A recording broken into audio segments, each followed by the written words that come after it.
Saviez-vous que l'acné, cette affection qu'on pense souvent un peu banale, eh bien, elle touche en réalité jusqu'à 80% des adolescents. C'est C'est- énorme, hein. Oui, c'est un chiffre marquant. Et ce n'est pas juste une question d'apparence, hein. Son impact psychologique, il peut être vraiment profond. Ça affecte la qualité de vie et parfois c'est même lié à des états dépressifs. Hop, hop, hop, hop, hop. Attends juste quelques secondes. J'aimerais te parler personnellement. Je vais te l'avouer, je préfère passer du temps à guider mes élèves plutôt que de passer du temps à faire du YouTube. Car tout écrire, tout filmer, tout monter, c'est du temps que je veux prendre pour réellement aider les plus motivés, pour aider les vraies personnes qui m'entourent, qui sont à côté de moi, et surtout qui me font confiance. Alors j'utilise un outil pour m'aider à synthétiser mon meilleur contenu. Ne t'inquiète pas, chaque mot ici, je l'ai écrit, je l'ai relu, retouché, validé. C'est juste que c'est pas ma voix et c'est juste que je sais que ce contenu peut changer des vies. Alors, je te partage que le plus utile. Tester dans ma vie personnelle. Et si tu as envie d'aller plus loin, d'être soutenu, d'appartenir à un groupe qui avance et de rejoindre une vraie communauté de personnes qui s'alimentent pour contrer l'acné, alors le lien vers mon school est en description. Hésite pas, tu vas pas le regretter. Allez, je te laisse avec le contenu. L'acné, c'est bien plus qu'un petit souci esthétique. C'est une vraie maladie dermatologique, complexe, avec des conséquences qui vont bien au-delà de la peau elle-même. Tout à fait. Alors aujourd'hui, on va vraiment se pencher sur l'acné. Notre but, aller au cœur du sujet, essayer de comprendre ce qui se passe vraiment sous la surface, démêler un peu le vrai du faux. Oui, sur certaines idées reçues notamment. Exactement. Comme le rôle de l'alimentation, par exemple. On sait que c'est un sujet assez chaud. Et puis on va explorer l'éventail des solutions validées par les experts. Et pour faire ça, on s'appuie sur des documents solides, un consensus international d'experts sur les soins de la peau, les recommandations officielles des sociétés savantes françaises dermatologie, gynécologie, D'accord? et aussi des infos précises sur la gestion des cicatrices, parce que ça, c'est une complication fréquente, malheureusement. Ok. Notre mission donc, c'est d'apporter un peu de clarté sur tout ça. En se basant sur ces sources expertes, on va décrypter les mécanismes, les traitements qui marchent, les points qui font encore débat. Pour offrir une compréhension plus fine, quoi. C'est ça, pour mieux comprendre comment on prend en charge l'acné. Alors, commençons par la base. L'acné, qu'est-ce que c'est précisément? Alors, l'acné, on la définit comme une maladie inflammatoire chronique de la peau. Elle touche spécifiquement ce qu'on appelle les follicules pilosébacés. Les follicules pilosébacés, c'est-à-dire? Ce sont les petites structures dans la peau où le poil prend racine et où le sébum est produit. Le sébum, cette substance un peu huileuse, naturelle. D'accord. Et ça touche massivement le visage, hein. On parle de 99% des cas. Mais attention, le dos aussi. Ah oui, Oui, 60% des personnes atteintes ont de l'acné dans le dos et le torse aussi, environ 15%. C'est pas juste le visage. d'accord. Et ces fameux boutons, ils prennent différentes formes, j'imagine. Tout à fait, le mot acné recouvre en fait plusieurs types de lésions. On a d'abord les comédons. Les comédons, point noir, point blanc. Exactement. Point noir, c'est quand le pore est ouvert et que le sébum s'oxyde, ça noircit. Point blanc, le pore est fermé. Ok, Et puis, il y a les lésions inflammatoires. Les papules, ces petits boutons rouges un peu gonflés. oui. Les pustules, là on voit le pus, le petit point blanc au sommet. Et dans les formes plus sévères, on a les nodules. Les nodules. Et c'est plus profond, hein. Oui, c'est ça. Des lésions plus profondes, souvent douloureuses, et ce sont surtout elles qui risquent de laisser des cicatrices. D'accord. Donc c'est assez varié en fait. Mais alors, qu'est-ce qui déclenche tout ça? Qu'est-ce qui, comme on dit, met le feu aux poudres? J'ai cru comprendre qu'il y avait un enchaînement de phénomènes. C'est une très bonne image, oui. La physiopathologie de l'acné, c'est-à-dire l'ensemble des mécanismes, repose sur 4 grands facteurs qui s'enchaînent et interagissent. Le premier, c'est l'hyperséborrhée. L'hyperséborrhée. Oui, la peau produit trop de sébum. Beaucoup trop. Ah, la fameuse peau grasse qui brille. Exactement. Et cette production, elle est très fortement influencée par les hormones androgènes. Les hormones mâles. Oui, mais présentes aussi chez les femmes, bien sûr. Leur taux augmente à la puberté, c'est bien connu, mais aussi à d'autres moments, notamment chez la femme adulte. C'est la première condition. D'accord, première étape, trop de sébum. Et ensuite? Ensuite, deuxième facteur, l'hyperkératinisation folliculaire. Oula, terme un peu technique. Oui, expliquez-nous. En gros, les cellules mortes qui tapissent l'intérieur du canal du poil, au lieu d'être éliminées normalement, elles s'accumulent de façon anormale. Elles s'agglutinent et forment un bouchon. Un bouchon. Oui, c'est ça qui forme le microcomédon. C'est la toute première lésion, mais elle est invisible à l'œil nu. C'est vraiment le point de départ de tout. Intéressant. Donc ça se bouche avant même qu'on voit quoi que ce soit. Et c'est là que les bactéries entrent en jeu. Précisément. Le troisième acteur, c'est une bactérie qui vit tout à fait naturellement sur notre peau, Cutibacterium acnes. On l'appelait Propionibacterium acnes ou P. acnes avant. Ah oui, j'ai déjà entendu ce nom. Eh bien, dans ce follicule qui est bouché, qui est rempli de sébum et où il y a peu d'oxygène, cette bactérie trouve un environnement idéal pour se multiplier de façon excessive. D'accord. Et les recherches récentes suggèrent même que certaines souches particulières de cette bactérie pourraient être plus méchantes, plus impliquées dans l'inflammation que d'autres. Ah, c'est plus subtil que juste une bactérie. Exactement. Et tout ça nous mène au quatrième mécanisme, l'inflammation elle-même. La réaction de la peau, en fait. Tout à fait. La prolifération de ces acnès, les substances qu'elles libèrent, la modification du sébum qui s'accumule, tout ça déclenche une réponse inflammatoire. Le corps réagit. Comment? Il libère des molécules de signalisation, comme l'interleukine 1. Des récepteurs sur les cellules immunitaires s'activent, notamment les TLR, comme le TLR2.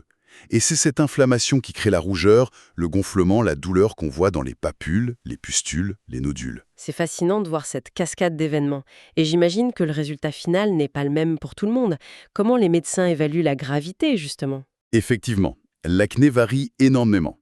On utilise des classifications basées sur le type de lésion qu'on voit le plus et leur nombre. Pour simplifier, on peut distinguer l'acné légère, Ok. souvent juste des comédons, points noirs blancs, ou quelques papules et pustules, donc peu de boutons rouges ou blancs. Ensuite, l'acné modéré. Là, il y a plus de papules, plus de pustules. D'accord. Et enfin, l'acné sévère. Là, on trouve des nodules profonds, parfois des kystes. Elle peut être très étendue sur le visage, le dos, le torse. On parle parfois d'acné conglobata pour les formes vraiment très inflammatoires et sévères. Est-ce qu'il y a des signes qui peuvent, disons, alerter, qui indiquent qu'une acné risque d'être plus tenace ou plus grave? Oui, on a quelques indicateurs pronostiques. Par exemple, si dans la famille il y a des cas d'acné sévère. Ah, les antécédents familiaux. Oui, ou si l'acné apparaît très tôt, avant même la puberté. Une production de sébum vraiment très importante, cette hyperséborrhée dont on parlait. Ou encore une atteinte marquée du tronc, dos et torse. Tout ça peut suggérer une acné plus sévère ou qui va durer plus longtemps. D'accord. Et revenons sur ce point hyper important qu'on a évoqué au début, l'impact psychologique. Même une acné jugée légère médicalement parlant peut être très dure à vivre. C'est fondamental de le redire, oui. L'impact sur l'estime de soi, l'anxiété sociale, parfois le repli sur soi, jusqu'à de vrais symptômes dépressifs. C'est documenté, c'est fréquent. Vraiment. Oui. La souffrance psychologique, elle n'est pas toujours proportionnelle au nombre de boutons. Et c'est essentiel que la prise en charge médicale intègre cette dimension. Il faut que les personnes concernées osent en parler à leur médecin. C'est un message très important. Alors justement, explorons les solutions. Quelles sont les approches thérapeutiques qui sont validées? Commençons peut-être par ce qu'on peut appliquer sur la peau, les soins locaux. Oui, la base de la routine, c'est une hygiène douce. Vraiment douce et adaptée. Les experts recommandent des nettoyants très doux, ce qu'on appelle parfois des pains dermatologiques ou des Syndey. Des nettoyants sans savon, c'est ça? Exactement, avec un pH proche de celui de la peau, donc légèrement acide, autour de 5, 5,5. Le but, c'est de nettoyer sans décaper, sans irriter. Donc on oublie les produits qui grattent fort. Ah oui, on bannit les produits agressifs, alcoolisés, les antiseptiques trop forts. C'est contre-productif, ça irrite et ça peut même aggraver l'inflammation au final. Et l'hydratation? On a souvent cette idée qu'une peau grasse n'en a pas besoin. C'est une grosse erreur. En fait, l'hydratation est cruciale, surtout quand on utilise des traitements anti-acné. Ah oui? Pourquoi? Parce que beaucoup de ces traitements, comme les rétinoïdes ou le peroxyde de benzoïle, sont asséchants. Ils tirent la peau. Donc utilisez une bonne crème hydratante adaptée. Adapté, c'est-à-dire? C'est-à-dire, très important, choisir une formule non comédogène. Ça veut dire qu'elle est spécifiquement testée pour ne pas boucher les pores. Ça améliore énormément la tolérance des traitements et ça aide à garder une barrière cutanée saine. Très clair. Et le soleil, est-ce qu'il aide ou pas? Certains ont l'impression que l'été, ça va mieux. Ah, le soleil, c'est le grand faux ami de l'acné. Ah bon? Oui. L'amélioration qu'on voit parfois, elle est souvent temporaire, superficielle. En fait, le soleil peut épaissir un peu la peau et ça favorise l'apparition de nouvelles lésions après l'exposition. C'est le fameux effet rebond à la rentrée.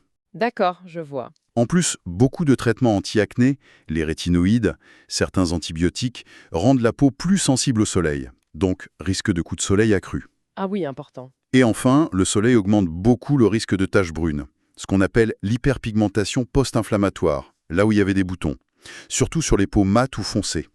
Donc la règle d'or, protection solaire tous les jours, avec un produit non comédogène bien sûr. Message reçu. Protection solaire indispensable. Les sources qu'on a consultées mentionnent aussi des ingrédients actifs précis à rechercher dans les soins, les dermocosmétiques. Quels sont les plus intéressants? Oui, le consensus d'experts met en avant plusieurs familles d'ingrédients selon ce qu'on veut cibler. Pour aider à déboucher les pores, ce qu'on appelle l'action kératolytique, Oui, on trouve des acides comme l'acide salicylique, l'acide glycolique. Il y a aussi des dérivés de la vitamine A, comme le rétinol ou le LHA. d'accord. Et pour agir sur le sébum ou l'inflammation? Là, la niacinamide, c'est la vitamine B3, et le zinc sont très intéressants. Ils aident à la fois à réguler un peu le sébum et à calmer l'inflammation. Niacinamide et zinc, noté. Et contre la bactérie? Alors, le zinc a aussi un petit effet. Dans les produits médicamenteux, on a surtout le peroxyde de benzoïle, le BPO, très efficace. Et puis, pour renforcer la barrière de la peau et préserver son équilibre, son microbiome, Oui. des ingrédients comme la niacinamide encore, la glycérine, les céramides ou le panthénol sont très utiles. Ça donne déjà pas mal de pistes pour choisir ces produits en pharmacie. Et si on passe aux médicaments locaux, ceux qui sont sur ordonnance? Oui, ce sont souvent les traitements de première ligne. Parmi les plus importants, il y a les rétinoïdes topiques. Des crèmes ou des gels, c'est ça? Oui, à base de dérivés de la vitamine A acide, l'adapalène, la trétinoïne. Ils sont fondamentaux parce qu'ils agissent vraiment sur le microcomédon, le tout début de la lésion. Celui qui est invisible. Exactement. L'adapalène est souvent préféré en premier lieu, il est généralement un peu mieux toléré, moins irritant que la trétinoïne. Et le fameux peroxyde de benzoèle, le BPO, on en entend beaucoup parler aussi. Oui, le BPO, c'est un autre traitement local majeur. Il a une double action intéressante. Il est très efficace pour réduire la quantité de C. acnes sur la peau. Sans créer de résistance? Exactement. Et ça, c'est un gros avantage par rapport aux antibiotiques. Et il a aussi un effet anti-inflammatoire. D'accord. Petit détail pratique à savoir, par contre, il a tendance à décolorer les tissus. Les vêtements, les serviettes, les thés d'oreiller. Faut faire attention. Ah oui, bon à savoir. On peut aussi citer l'acide azélaïque, qui est une autre option locale efficace, bien tolérée, intéressante pour les peaux sensibles ou s'il y a des taches. Les sources insistent aussi beaucoup sur les associations fixes. Qu'est-ce que c'est? Ce sont des produits qui combinent dans une seule crème ou un seul gel deux principes actifs différents. Par exemple, adapalène plus BPO. Et c'est mieux? Souvent oui, ça se révèle plus efficace que d'utiliser les deux produits séparément. Ça permet de cibler plusieurs mécanismes de l'acné en même temps. Et du coup, elles sont souvent recommandées dès le début pour l'acné légère à modérée. Logique. Et les antibiotiques en crème ou en lotion, alors, quelle est leur place? Leur utilisation doit être vraiment très encadrée. La règle absolue, c'est jamais seul. Jamais seul. Non, toujours en association avec un autre traitement local qui n'est pas un antibiotique, comme le BPO ou un rétinoïde, et en plus, il faut que la durée d'utilisation soit la plus courte possible. Pourquoi toutes ces précautions? C'est indispensable pour limiter le risque de développer des résistances bactériennes. C'est un problème de santé publique majeur, les bactéries qui deviennent résistantes aux antibiotiques. Donc, on les utilise avec parcimonie et intelligemment. C'est très important de le rappeler, mais parfois ces traitements locaux ne suffisent pas. Quand est-ce qu'on passe aux médicaments par voie orale? Alors, les traitements systémiques, donc pris par la bouche, on les réserve aux formes d'acné plus importantes, modérées à sévères ou très étendues, notamment sur le tronc. Ou si les crèmes n'ont pas marché. Exactement. Ou en cas d'échec des traitements locaux bien conduits pendant plusieurs mois. Un objectif majeur, c'est aussi de contrôler rapidement l'inflammation pour éviter au maximum le risque de cicatrice définitive. Quels sont les principaux traitements oraux disponibles? On a d'abord les antibiotiques oraux. Le plus souvent, ce sont des cyclines. Doxycycline, limécycline sont les plus utilisés aujourd'hui. D'accord. Et comment agissent-elles? Elles agissent principalement par leur effet anti-inflammatoire, en fait, plus que par leur effet purement antibactérien, dans ce cas. Et comme pour les antibiotiques locaux, la règle d'or, c'est toujours les associer à un traitement local non antibiotique. BPO ou rétinoïdes, donc. Oui, et surtout, limiter la durée du traitement. Généralement, on vise 3 mois environ, pas plus si possible. Toujours pour limiter ce risque de résistance. Ils n'ont absolument pas leur place comme traitement d'entretien au long cours. Bien noté. Et puis, il y a ce traitement dont le nom revient souvent, qui a une réputation d'être très efficace, mais aussi d'avoir pas mal de contraintes. L'isotrétinoïne orale. Oui, l'isotrétinoïne orale. C'est le traitement le plus puissant qu'on ait contre l'acné. Clairement, on le réserve aux formes sévères. Nodulaire, conglobata. Voilà. Ou aux acnés qui résistent aux autres traitements bien menés, y compris les cyclines orales, associées aux topiques. Son énorme avantage, c'est qu'il peut entraîner une rémission très longue, voire une guérison définitive. Chez une part importante des patients, on parle d'environ 50%. Ah oui, c'est significatif, hein. Mais cette efficacité, elle a un prix, j'imagine? Des précautions très strictes? Absolument. Les effets secondaires sont fréquents. Le plus courant et quasi constant, c'est une sécheresse importante de la peau. Des lèvres, la chéilite, c'est très typique. Des yeux, des muqueuses. Ça demande des soins hydratants et émollients permanents pendant tout le traitement. D'accord. Ça, c'est la sécheresse, mais il y a un risque plus grave, non? Oui, le risque le plus grave, et il est majeur, c'est son potentiel tératogène.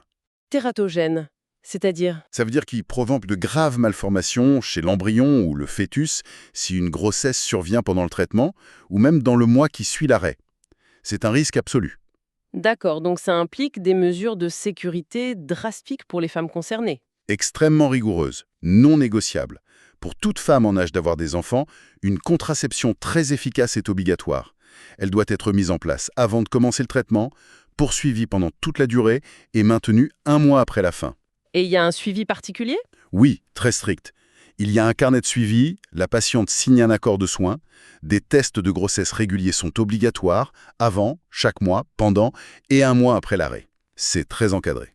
On entend aussi parfois parler d'un impact sur l'humeur. Qu'en disent les sources? C'est un point qui demande une vigilance, oui.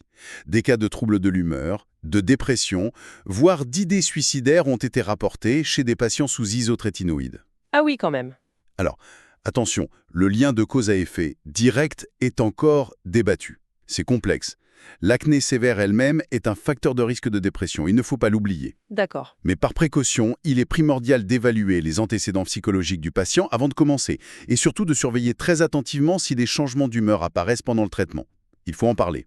Et en France, la première prescription d'isotrétinoïne, elle est réservée aux dermatologues. Compris. Donc un traitement puissant, efficace, mais très encadré.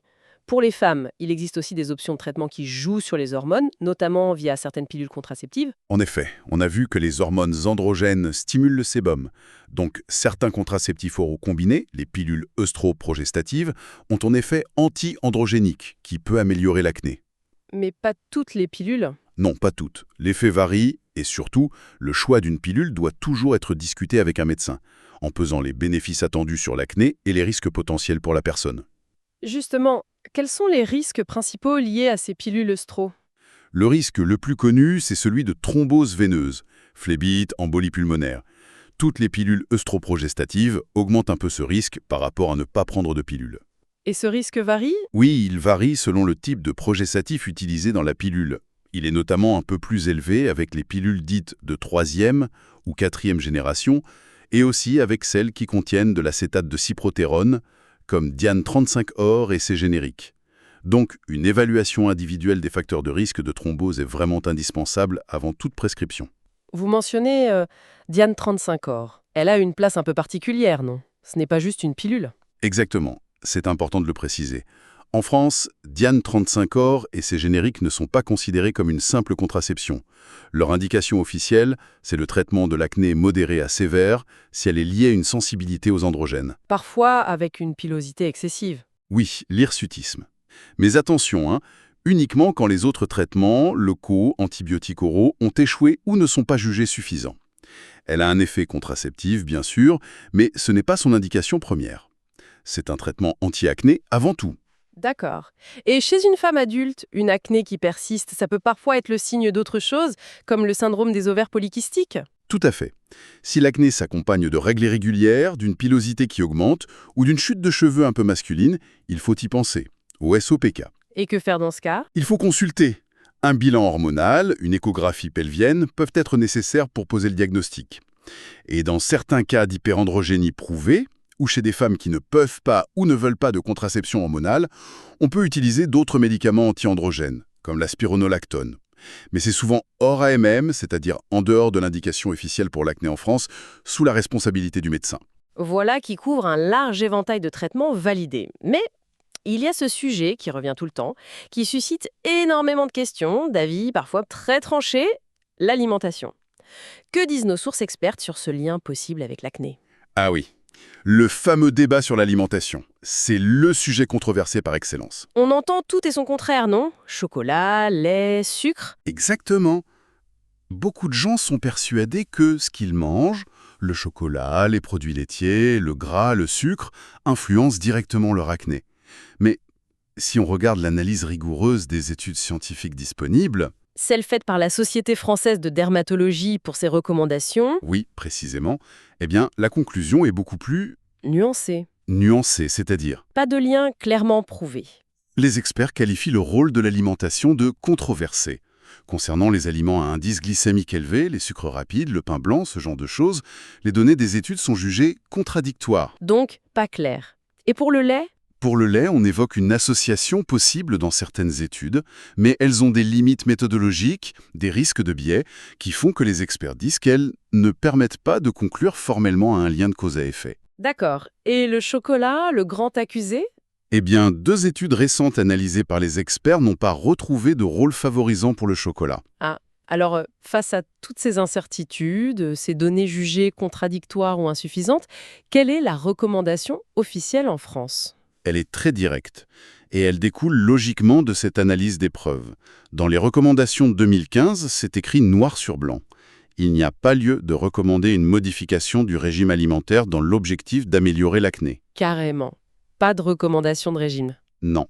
C'est un point clé à retenir, basé sur l'état actuel des preuves scientifiques jugées suffisamment solides par les experts français. Ça ne veut pas dire que la recherche n'évoluera pas, mais aujourd'hui, voilà la position officielle. Sujet pour aborder une conséquence fréquente et souvent très mal vécue de l'acné, les cicatrices. Oui, les cicatrices. Malheureusement, c'est une séquelle très courante. Ça peut toucher une grande majorité des personnes qui ont eu de l'acné, surtout si elle était inflammatoire ou sévère. Et c'est une source importante de gènes, de complexes. On peut les décrire un peu. Il y en a différents types. Oui, on distingue principalement les cicatrices atrophiques qui forment des creux dans la peau. Ça peut être des petits trous pointus, type pic à glace, ou des dépressions plus larges en cupule. D'accord. Et plus rarement, on a des cicatrices hypertrophiques ou chéloïdes qui, elles, sont en relief, comme des bosses. Heureusement, on n'est pas démunis face à ces marques.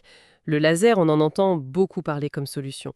Oui, le traitement par laser est devenu une option vraiment intéressante, surtout pour améliorer les cicatrices atrophiques, celles en creux.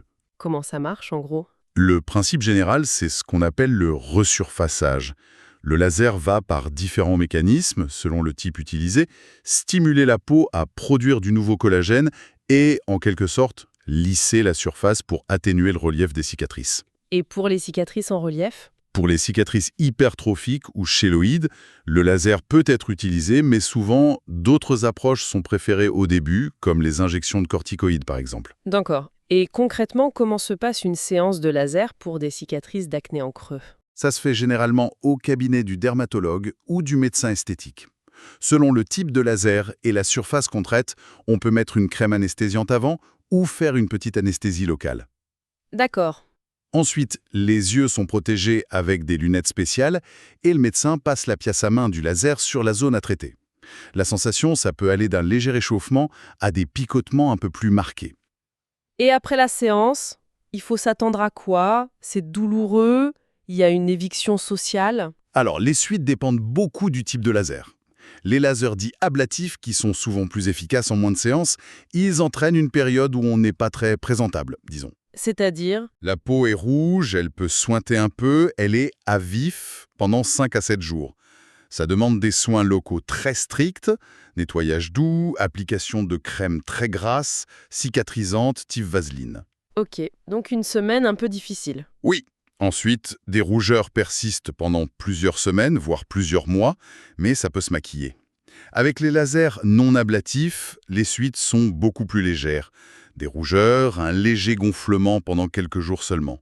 Mais en contrepartie, il faut souvent plus de séances pour le même résultat. Et dans tous les cas, j'imagine qu'il faut faire très attention au soleil après. Ah oui, c'est absolument impératif. Protection solaire très stricte, indice 50+, pendant plusieurs mois après la dernière séance. C'est crucial pour éviter tout risque de pigmentation, de taches brunes ou claires. D'accord. Et ça représente quel budget, à peu près? Les prix sont très variables, selon le laser, la zone, le praticien. Mais pour donner une idée, en France, il faut souvent compter entre 200 et 600 € par séance pour le visage. Et il faut plusieurs séances, hein. Oui, généralement. Souvent 2 à 4 séances, parfois plus, espacées de plusieurs semaines ou mois pour obtenir un résultat satisfaisant. Et les résultats, on les voit quand? C'est immédiat? Non, c'est un processus assez lent. Il y a souvent une petite amélioration temporaire juste après, due à l'œdème, au gonflement, mais la vraie amélioration, celle qui vient de la production de nouveaux collagènes, on l'observe sur le long terme. En général, entre 3 et 9 mois après la fin du traitement. Et on peut espérer quoi comme résultat? Une disparition complète? Rarement une disparition complète, il faut être réaliste. Mais on peut espérer une amélioration vraiment significative, de l'ordre de 50 à 70% de la profondeur ou de l'aspect des cicatrices. C'est déjà beaucoup. Est-ce qu'il y a des cas où le laser n'est pas recommandé? Des contre-indications? Oui, bien sûr. La grossesse, l'allaitement, certaines maladies de peau actives sur la zone. Si on a pris de l'isotrétinoïne orale récemment, il faut attendre plusieurs mois après l'arrêt. D'accord. Les peaux très mates ou noires demandent une grande prudence et l'utilisation de lasers spécifiques pour minimiser le risque de problèmes de pigmentation. Et point fondamental, on ne traite les cicatrices que lorsque l'acné active est totalement contrôlée. Il ne faut plus qu'il y ait d'inflammation. Logique. Et juste pour compléter sur les cicatrices, des petits massages doux des zones cicatricielles, une fois que la peau est bien refermée, ça peut aider à les assouplir. Il faut aussi être vigilant aux signes d'infection après un laser. Et, je le redis, la protection solaire, c'est vraiment la clé. Merci pour cet éclairage très détaillé sur les cicatrices et le laser. Si on devait synthétiser maintenant, quels seraient les messages clés à retenir de toute notre discussion d'aujourd'hui? Alors volontiers, premièrement, je dirais que l'acné, ce n'est pas juste un problème d'ado, c'est une vraie maladie de peau, complexe, avec des mécanismes qui impliquent les hormones, le sébum, une bactérie spécifique, l'inflammation et aussi la génétique. D'accord. Premier point. Deuxièmement, il existe tout un arsenal de traitements efficaces qui sont adaptés à la sévérité de l'acné. Ça va des soins locaux bien choisis, Rétinoïdes, BPO. exact, aux traitements oraux comme les antibiotiques, à utiliser intelligemment et sur une durée limitée, ou l'isotrétinoïne pour les cas sévères. Et il y a aussi des options hormonales pour les femmes. Tout ça, bien sûr, sous contrôle médical. Très important. Troisième point. Troisième point essentiel, la fameuse question de l'alimentation. Même si ça fait beaucoup parler, scientifiquement, ça reste controversé. Et les recommandations françaises actuelles sont claires. Pas de régime anti-acné spécifique à recommander, faute de preuves solides pour l'instant. D'accord. Et enfin? Et enfin, les cicatrices. C'est une complication fréquente, mais la bonne nouvelle, c'est qu'on peut les prévenir en traitant l'acné tôt et de façon adaptée. Et si elles sont là, on peut les améliorer, notamment avec des techniques comme le laser, une fois que l'acné est calmé. Et le message vraiment fondamental derrière tout ça? C'est l'importance de consulter un dermatologue, son médecin généraliste, un gynécologue si besoin. C'est le professionnel de santé qui pourra poser le bon diagnostic, évaluer la sévérité, discuter des options de traitement adaptées à chaque personne et surtout assurer un suivi.